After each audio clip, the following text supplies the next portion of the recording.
Olá, seja bem-vindo a mais uma aula do curso de Java da Universidade XTI. Nessa aula, veremos como hardware e software interagem entre si. Estudaremos a organização dos computadores, os tipos de computadores, para que servem as CPUs. Veremos com um pouco mais de profundidade as linguagens de programação, o funcionamento de compiladores e o que são sistemas operacionais. Na aula passada, nós vimos que os computadores podem realizar uma série de cálculos. Supercomputadores já realizam milhares de quatrilhões de instruções por segundo. Nessa foto, estamos vendo um exemplo de supercomputador. Para colocar essa capacidade de realização de cálculos em perspectiva, um computador de quatrilhões de instruções por segundo, como esse, pode realizar mais de 100 mil cálculos por segundo para cada pessoa do planeta. Na aula passada, nós vimos que a parte física que nós utilizamos, ou seja, o nosso computador, o nosso teclado, o monitor, é chamado de hardware. E os programas que controlam esse hardware, programas esses que podem ser feitos utilizando a linguagem Java, são chamados de software. Mas como está organizado essa estrutura de hardware? Todo hardware tem algumas unidades independente do tipo de hardware, né? Sempre que nós tivermos um computador, ele vai ter algumas unidades de entrada, unidades de saída, unidades de processamento, de memória e de armazenamento. E para que serve cada uma dessas unidades? A unidade de entrada é por onde nós obtemos informações. São exemplos de unidades de entrada: um teclado, um mouse, um scanner para você digitalizar alguns documentos, uma leitora de código de barras. Todos os dispositivos que permitem a você capturar informações do meio externo e levar isso para dentro do computador é considerado uma unidade de entrada. As unidades de saída pegam as informações que o computador processou e coloca em várias saídas, ou seja, você pode pegar uma informação de um texto que foi digitado dentro do computador e exibir isso na tela. Então, a tela é uma unidade de saída. Você pode pegar esse mesmo texto e imprimir ele em papel. Então, as impressoras são unidades de saída. Ou pode ainda reproduzir informações de áudio, por exemplo, em uma caixinha de som. As unidades de processamento, elas, na verdade, é onde acontece a realização dos cálculos, onde você pode efetuar cálculos de adição, de subtração, multiplicação. É onde você coordena e supervisiona a operação das outras unidades. Então, essa unidade de processamento é conhecida como coração, como o cérebro do computador. A memória, a unidade de memória, que é comumente chamada aí de memória RAM, ela é utilizada para um armazenamento e acesso rápido de informações. Nessas unidades de memória, quando você desliga o computador, você, em geral, perde as informações que você armazenou dentro dela. Por isso, essas unidades de memória são chamadas de voláteis. Agora, todo aplicativo, todo programa que está rodando no seu computador está utilizando essas memórias voláteis, ou essas memórias RAM. E você também tem a unidade de armazenamento. As unidades de armazenamento são o que nós conhecemos como HDs, ou disco rígido, né? Então, nessa unidade de armazenamento, mesmo que você desligue o seu computador, a informação continua ali. Então, vamos dar uma olhada aqui em um computador. Nesse computador, nós temos aqui uma unidade de saída, né, o monitor, nós temos uma unidade de entrada aqui, que é o teclado, o mouse, e nós temos aqui o que nós conhecemos como a nossa unidade de processamento.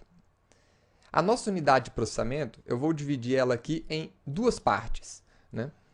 Uma primeira parte, que é essa placa grande verde aqui, é conhecida como a placa-mãe, né? Ou o coração do computador. É nela que nós conectamos todos os outros dispositivos do computador.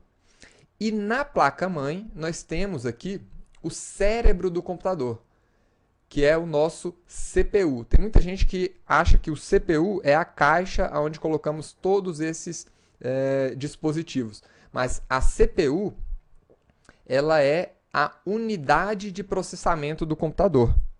CPU, na verdade, vem do inglês e significa Central Processing Unit. Ainda que nessa estrutura do computador, nós temos uma fonte de energia, nós temos a memória, né, a nossa unidade de memória, então essas plaquinhas aqui são as nossas memórias RAM, e nós temos aqui também o nosso HD, que é a nossa unidade de armazenamento. Essa imagem apresenta para a gente um modelo de processador, um modelo de CPU. Então, nós temos vários modelos de processadores. Daqui a pouco veremos um pouco mais aprofundadamente. Temos aqui um exemplo de memória RAM, né, que é a nossa unidade de memória. Lembrando que nós sempre vamos utilizar a memória para executar programas. Nós temos aqui um exemplo de placa-mãe. Então, aqui nessa área aqui é onde nós colocaríamos o nosso processador, a nossa CPU. E a placa-mãe, como vocês podem ver, né, ela tem uma série de entradas para a gente poder plugar outros dispositivos. Nós temos aqui um exemplo de HD, né, ou Hard Disk, que é a nossa unidade de armazenamento. E será que todos os computadores têm essa estrutura, têm todas essas unidades? Nós temos aqui uma imagem de um notebook. Será que o notebook tem todas essas unidades dentro dele também? Sim. Se nós abrirmos esse notebook, nós veremos que, além das unidades de saída, aqui como o display, o teclado, que são unidades mais fáceis de serem identificadas, nós temos também aqui, ó, a nossa placa-mãe, né? Nós temos o nosso processador aqui, nós temos algumas memórias, né? Então, esse computador também dispõe de todas aquelas unidades de entrada, de saída, de processamento, de memória e de armazenamento. E em um BlackBerry, ou um celular, um dispositivo menor? Também, se nós abrirmos esse BlackBerry, nós vamos ver que ele tem o dispositivo, aqui a unidade de saída, né? A unidade de entrada, o tecladinho dele aqui. Nós temos aqui a nossa placa-mãe também, né? Nós temos bateria. Então, você vai identificar aqui que também nesses dispositivos menores nós vamos encontrar a unidade de entrada, a unidade de saída, de processamento, de memória e de armazenamento. Agora, e em um iPad, um tablet, nós vamos encontrar a mesma estrutura. Aqui está novamente a placa-mãe, né? Nós temos dentro dessa placa-mãe aqui o nosso processador e todos os outros dispositivos ali, todas as unidades de um computador. Agora a pergunta que vem é: você vai me dizer, Ricardo, que dentro de um cartão de crédito eu tenho todas aquelas unidades? Afinal, um cartão de crédito, um smart card, também é um computador. E sim, dentro desse chip aqui, nós temos todas aquelas unidades que encontramos em um computador maior. Se nós abrirmos esse chip, logo abaixo dele, vocês vão encontrar uma estrutura parecida com essa. Nessa parte aqui central é onde vocês vão encontrar o chip, o processador, a placa-mãe desse microcomputador. E dentro desse chip, vocês vão encontrar também unidades de entrada, unidade de saída. Nesse caso aqui, vale a pena até a gente explicar um pouco mais. Esses smart cards, eles têm cerca de 8 KB de memória RAM. Eles têm mais 256 KB de memória programável, que seria aquela espécie de HD, só que funcionando com uma outra estrutura, claro. Né? É uma memória que a gente chama de ROM. E ele ainda tem um microprocessador de 16 bits. A unidade de entrada e a unidade de saída, na verdade, acontecem através de uma interface serial. E esse chip, esse microcomputador, ele recebe energia do leitor do cartão. Então, vendo esse microcomputador de uma outra perspectiva, nós teríamos aqui uma série de camadas. Você poderia ver que essa área de contato, né, sendo ligada aqui diretamente no chip, né? Então, sim, o chip também é um computador com todas aquelas unidades. Agora, o que são, na verdade, essas CPUs? Né? Essas CPUs, ou Central Processing Unit, ou Unidade Central de Processamento, a função principal das CPUs, e aqui eu vou mostrar novamente a imagem da CPU, né? A função principal delas é executar sequências de instruções que nós chamamos de programas. Então, os programas, eles são representados por uma série de números que são mantidos na memória do computador. Então, a linguagem que a CPU entende, e nós temos vários tipos de CPU, essa aqui, por exemplo, é um exemplo de CPU do iPhone. E eu tenho aqui uma mini CPU, né, utilizada ali nos smart cards e em outros dispositivos menores. Então, a linguagem que esse equipamento, que o coração do computador entende, é chamada de linguagem de máquina. Então, os programas feitos nessa linguagem são escritos na forma binária, ou seja, usando 1 e 0. Só esses dois caracteres. Esses números, eles representam os valores físicos ligado e desligado, baixa e alta tensão. Como esses dispositivos funcionam com energia elétrica, então, esses são os únicos valores físicos que eles conseguem entender. Então, como esse processador ele é um dispositivo digital, ele vai acabar reconhecendo apenas informações binárias. Então, tudo que o processador processa, música, vídeos, programas, tudo está no formato binário, ou seja, é composto de zeros e uns. Então, se a gente estivesse visualizando aqui um programa de computador, na forma que ele entende, né, todos os elementos, tudo que está sendo construído dentro do computador é com esses caracteres, 0 e 1. Agora, imagine a dificuldade de se programar, né, de se fazer um programa utilizando apenas 0 e 1.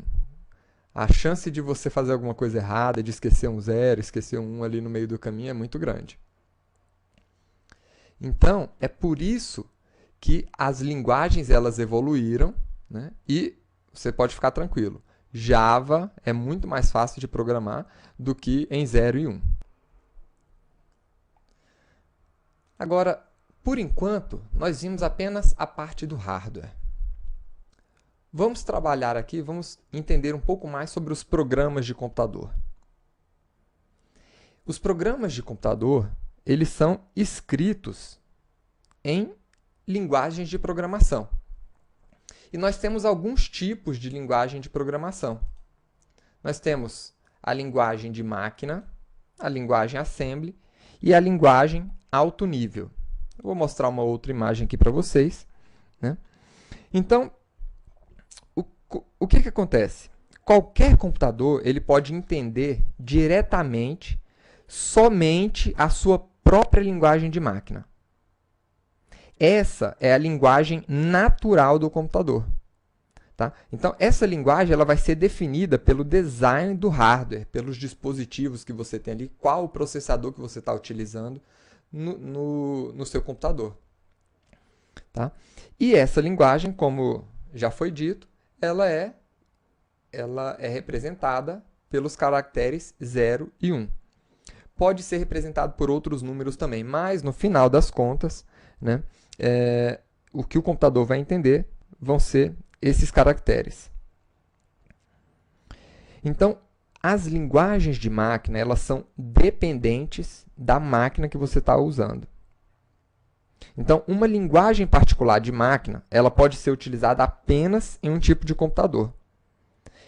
E como vocês podem ver, programar nesse tipo de linguagem é muito complicado para os seres humanos, pelo menos para os meros mortais. A programação na linguagem de máquina ela era um processo muito lento. Por incrível que pareça, algumas pessoas já programaram nesse tipo de linguagem no passado. Tá?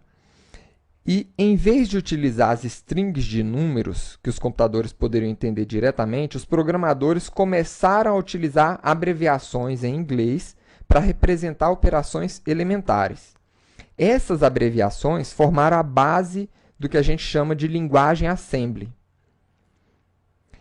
E, como essa linguagem ela não é entendida diretamente pelo computador, foi necessário que os programadores criassem programas para traduzir essa linguagem, chamada de assemblers, né, em linguagem de máquina, para que o computador pudesse reconhecer. Então, embora esse código ele seja muito mais claro para os seres humanos, né, load 1, add 2, add 3, ou seja, carregar o número 1, adicionar 2, adicionar 3, né? Passou a ser necessário essa tradução de linguagem. E para acelerar o processo de desenvolvimento, processo de programação, foram desenvolvidas outras linguagens chamadas linguagens de alto nível, em que as instruções elas poderiam ser escritas para realizar tarefas simples, né, na forma que a gente entende, ou seja, 1 mais 2 mais 3. Então, todas esses três tipos de instruções que nós estamos vendo aqui, representados aqui em linguagem de máquina, em linguagem assembly, em linguagem de alto nível, né, é a tradução em programas de computador para essa seguinte instrução aqui que nós vemos em português. Guarde o valor 1, acrescente ao valor 1 o valor 2, acrescente ao valor 2 o valor 3 e assim por diante. Né? Então, nas linguagens de alto nível, como é a linguagem Java, essa instrução seria o suficiente para efetuar essa operação que se quer aqui. Enquanto que a máquina ela precisaria desse código para efetuar a mesma operação. Nesse ponto, eu gostaria de apresentar para vocês um vídeo que mostra um pouco sobre como é que funciona esse processo, né, de tradução. Imagine o seguinte, imagine que você obteve um texto em japonês e você não conhece esse idioma, mas felizmente você tem um colega japonês que pode te ajudar. Você poderia se encontrar com esse seu amigo e pedir que ele lesse para você o que está escrito no texto. Isso resolveria o problema. Mas se você tiver a intenção de ler o texto novamente, em outra ocasião, teria que chamar o seu amigo de novo, o que definitivamente não faria ele feliz. Uma outra opção melhor, nesse caso, seria pedir ao seu amigo que escrevesse uma tradução do texto para você. Uma vez de posse do texto em português, você poderia relê-lo quantas vezes quisesse, sem precisar traduzir novamente aquele texto. Então, aqui nós vemos o seguinte: qual é a tradução que é necessária para o computador entender esse código? Nenhuma. E para o computador entender esse código em assembly? Você vai precisar de um tradutor assembly para converter esse código nesse tipo de código. E nas linguagens de alto nível? Você vai precisar de um tradutor chamado compilador que converte essas instruções em alto nível para as instruções em código de máquina. Então, o que o compilador faz é muito parecido com esse trabalho de tradução que um japonês poderia fazer para o idioma português. Ele traduz um programa escrito em uma determinada linguagem de programação para a linguagem de máquina. E depois da compilação, você obtém um programa que o computador sabe executar por conta própria, sem precisar mais do compilador. Ou seja, você obtém um programa executável naquela máquina. Então vamos ver aqui essa animação bem rápida, né, que está aqui no site comoaprenderjava.com, que é um site de um colega meu, e que apresenta de forma também muito didática esses conceitos iniciais aqui para quem está começando a programar em Java. Então você tem um programa e o compilador C vai começar o seu trabalho. Ele vai criar um arquivo executável em linguagem de máquina vazio e vai ler a primeira linha do programa que ele está convertendo. Vai traduzir essa linha para a linguagem de máquina e escrever o código de máquina traduzido para a linguagem de máquina. Vai ler a segunda linha, fazer a tradução e escrever novamente no arquivo que vai virar o programa final. E, por fim, vai ler a última linha de código e imprimir a tradução novamente naquele arquivo. No final, né, você vai ter esse arquivo pronto e você não vai mais precisar do compilador, porque o compilador vai entender diretamente, junto com o processador, esse programa que foi criado. Porém, esse arquivo não pode ser executado por outros processadores que não compreendem a mesma linguagem. Ou seja, imagina que você vai agora querer rodar esse programa em um outro computador. Isso não é possível, né? Para isso, aquele programa original ele vai ter que ser compilado novamente nesta outra máquina. Então, aqui está sendo apresentado o processo para construir esse programa agora para uma outra máquina, representada aqui pelo IA64. Então, é assim que funciona o trabalho dos compiladores. Na próxima aula, nós vamos aprender como